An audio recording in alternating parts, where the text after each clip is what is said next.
Hi everyone, welcome back to another video from Crazy Gamer.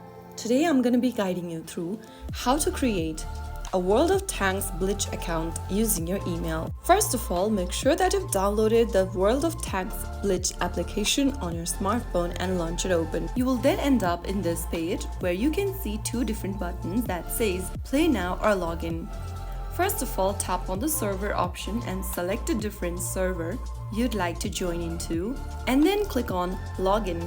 On the next page, you will be able to see Create Account button.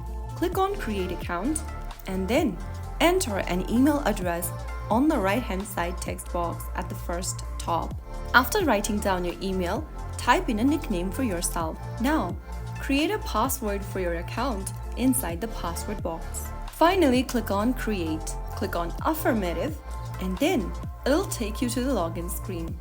Now, enter your email and write down your password associated with the email that you just entered, and write down the password that you just created while signing up, and click on Login. Now open up your email inbox and you'll receive an email from wargaming.net.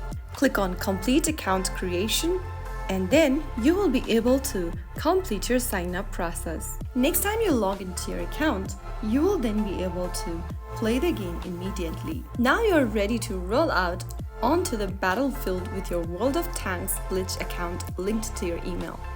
If you found the video helpful, don't forget to like, share and subscribe to the channel and hit the bell so that you don't miss out more how-to guides on World of Tanks Blitz. Thanks for watching.